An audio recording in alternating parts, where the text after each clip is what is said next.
kita teringat kepada satu hadis di mana Rasulullah sallallahu alaihi wasallam pernah bersabda, "Ya'ti 'alan nasi zamanun ru'asa'uhum kal asad wa wuzara'uhum kaz-zi'ab wa qudatuhum kal kilab wa katsirun nasi yawma idzin kal aghnam."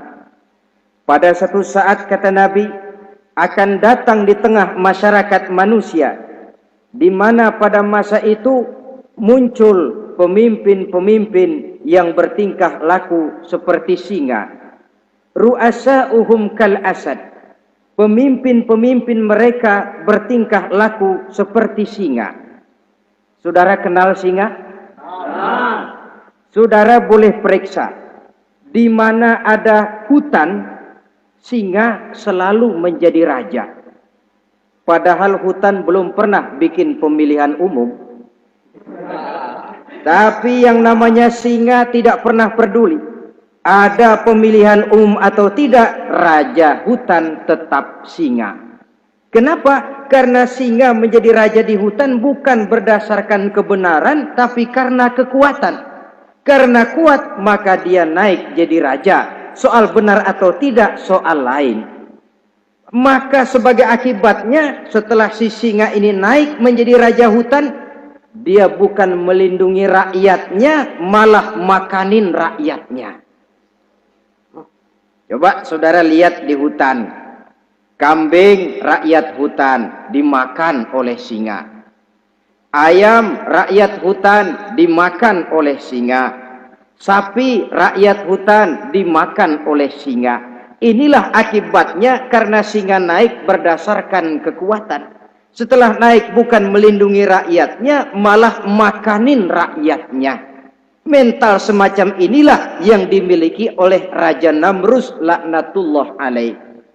Cuma karena rasa ketakutan akan datang orang yang akan menumbangkan kekuasaannya, maka seluruh bayi laki-laki harus dibunuh tanpa dosa apapun.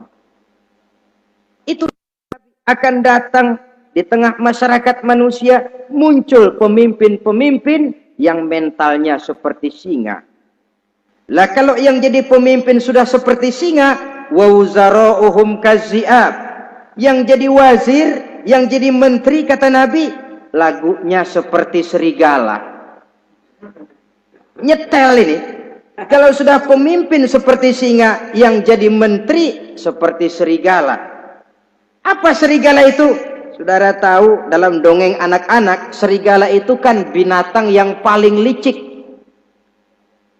Untuk terang-terangan dia tidak berani karena tidak punya kekuatan seperti sang singa. Maka dia pakai ilmu kelicikannya. Serigala itu kalau ingin makan daging ayam, pakai bulu ayam. Kalau kepengen makan daging kambing, pakai bulu kambing. Pendeknya, serigala binatang yang menghalalkan segala macam cara asal tujuan tercapai. Itulah serigala. Lambang dari sifat kelicikan. Lempar batu, sembunyi tangan. Pengen makan daging ayam, pakai bulu ayam, nyaruh jadi ayam. Pengen makan daging kambing, pakai bulu kambing, nyaruh jadi kambing. Ini akibat dari yang pertama tadi. Pemimpin seperti singa, lalu menteri pun seperti serigala. Efeknya kemudian yang segera menyusul apa? Wa qudatuhum kal kilab.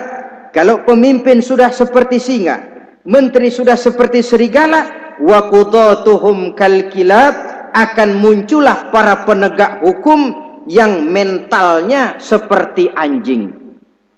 Inna lillahi wa inna ilaihi raji'un. Penegak hukum yang mentalnya seperti anjing itu. Anjing, saudara lihat, anjing akan setia kepada siapa saja yang memberinya daging. Kalau dia disuruh jaga rumah, dia tidak bisa membedakan mana yang maling, mana yang tamu. Biar yang datang tamu, kalau nggak bawa apa-apa, pasti digonggong. Biar yang datang maling, kalau bawa daging, anjing kalem. Pokoknya siapa yang memberi saya daging, itulah majikan saya. Apa kata majikan saya, itulah yang saya laksanakan. Maka hilang kebenaran hukum, hancur norma-norma keadilan. Oleh karena apa? Oleh karena anjing dapat daging. Lalu dalam kondisi semacam itu, yang jadi rakyat bagaimana? Kata Nabi, wa katsirun nas yauma izin kal aghnam. Adapun kebanyakan orang pada masa itu, lagunya sudah seperti kambing.